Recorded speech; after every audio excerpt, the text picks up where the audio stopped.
I'm Elizabeth Micah, and this presentation on fine-free libraries is for LIS600 with Dr. Hirschberger.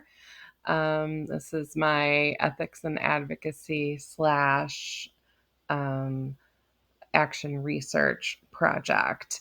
In the presentation, I plan to tell you about the reasoning behind some fine free libraries, and I'll mention some libraries in the Chicago suburbs that have integrated fine free systems. I want to also consider the ethics that public libraries have to ponder as they talk about going fine free, and also how we can advocate for this change. Some, but definitely not all the ways that people use the public library: access to materials and resources, internet access, meeting spaces, social outings, heating and cooling centers in the extreme weather, and of course, for information of all kinds. The ALA Bill of Rights has a section that promotes the removal of all barriers to library and information services, and that includes fees and overdue charges. A core value of librarianship, access for all, includes those that cannot afford library fees and fines. So, when we speak of access for all, we need to be inclusive with the the families and the members of the community that, for whatever reason, cannot cover those fees and fines. So, questions public libraries might ask before they pass fine-free policies. A huge one is are we like going to need to rely more on the taxpayer money?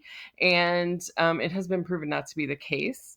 Libraries such as Vernon Hills Public Library in Illinois, they found that the trade-off is that there's been some staff time and energy saved, and like things such as payment transaction software, which can be very costly, basically makes it come out even in regards to losses from fines and fees.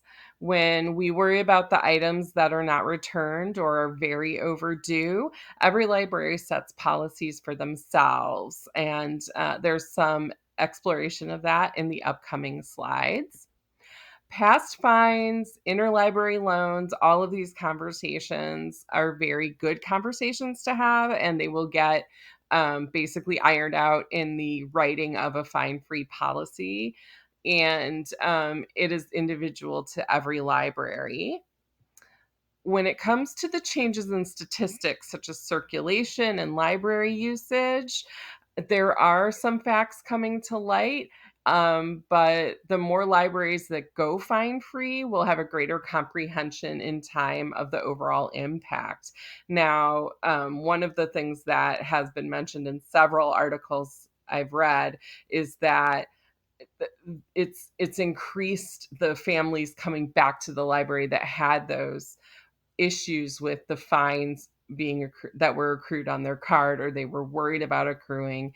And so that is one of the gifts that going fine free has given to the communities that have decided to embrace it.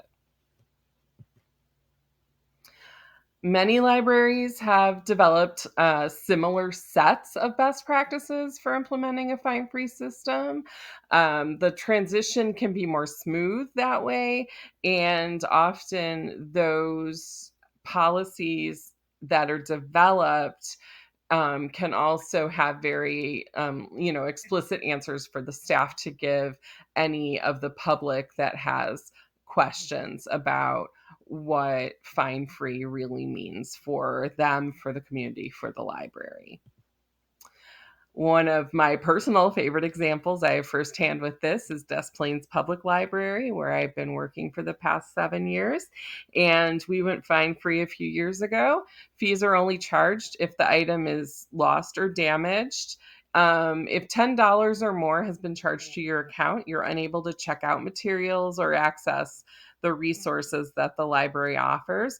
But if you pay that $10, that would only be on there because you didn't bring the item back. Or if you bring the item back, then you're good to go and it gets all cleared off. Your fine is not existent anymore if you do physically bring the item in, or say the item is lost or ruined. Then you pay your fine and you're in the clear. In my research, I found Highland Park Public Library. Their website states, while you will no longer be charged a fine after a Highland Park Public Library item is 2 weeks overdue, your account will be suspended. And then items still have due dates and need to be returned in good condition. If items are kept 45 days past their due date or are damaged, you'll be charged for the replacement cost. Very straightforward, and that's what I found most of these policies and most of the wording for the public side. It's all very clear and very straightforward. All you have to do is bring back the item, even if you've been tremendously late. Bringing it back is usually enough to clear it off, and then you are free to access whatever you need at the library at that time. Elmhurst Public Library, very similar. We will no longer charge fines for any materials checked out from Elmhurst Public Library. After a library item is 2 weeks overdue, your account is blocked until the item is returned. If an item is more than 42 days past due, you will need to either return the item or pay the replacement cost to unlock your account. I'm not sure, how the different libraries are picking the different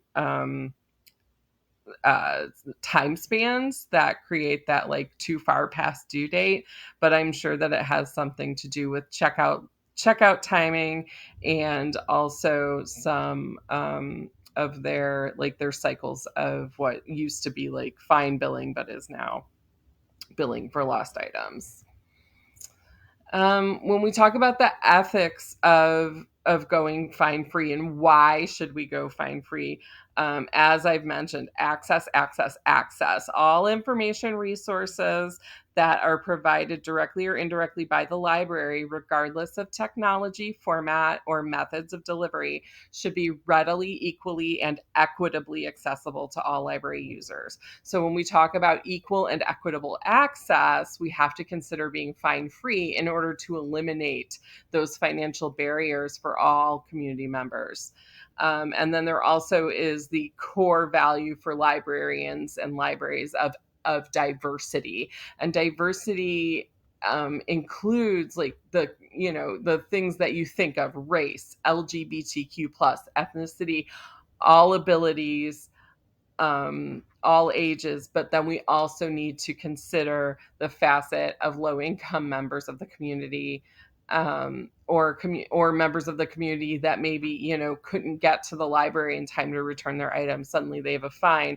Maybe like one person who thinks that the $3 fine isn't that hard. It could be a lot for someone, and it could just be that they couldn't catch the bus one week, or they were sick, and it could just snowball and just become something that creates that block to library access and become a real problem for them. So we have to think of all of those facets of diversity when we go into discuss access and diversity at the library. Additional related core values: there's social responsibility, there's sustainability, and the big one of education and lifelong learning. We don't want to, charge a senior a fee and then they can't do something at the library they need to do, or we're blocking kids from using the computer because of a fine on their parents' card. We want to broaden access, encourage circulation and usage of materials, and not create any barriers to education. So I was watching a TED Talk that Dawn Wachek did, called "A Librarian's Case Against Overdue Book Fines." And she said something like very beautifully, and I wanted to just quote it. And it's: "Why are we claiming equitable access to our community when one person could accumulate and pay fines with no issue, while another person would make one mistake and not be able to use the library?" So that's the way to think about it.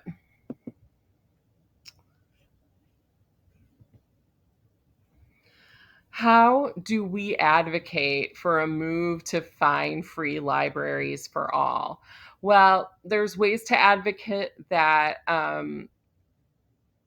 we know of, and I can mention here library board members, they need to hear from community members about real concerns. If you want to, you can often look up who the board members are on like the library website, or you could ask at the library. Their administration office can sometimes give you contact information, and then you can approach them for a conversation. You want to sound like, you're not complaining, you're not trying to get anyone in trouble. You just want to have this honest conversation. And if you're a staff member, library staff will, it goes both ways here. You can listen as a staff member and pass statements on to the higher ups or to the board. But then you can also, talk to people about what it means to be a fine free library. And then one of the things that might be interesting for someone advocating for this would be to find out what libraries nearby have transitioned to fine free, and then ask the questions about their process of getting there. Did they have to, who did they have to start the ball rolling with, and how did it work out? These changes can take time, and I think that's something that people don't often realize. But when you start a library, like a process at a library, and you ask questions and you want some change, there are steps that have to be taken, and there are official ways, and those things can take time. And it doesn't mean that no one is listening to you. It just means that your advocacy might be something that is taking a little longer than you had hoped. But it doesn't mean it's not in action. So keep pushing. All right. Thank you for coming to my presentation. Fine-free libraries are changing the impact they have on communities by dropping the economic barriers that kept people from using their resources. Keeping that in mind, we as librarians, as community members, and as professionals have a responsibility to advocate for the elimination of fines. Thank you, and goodbye.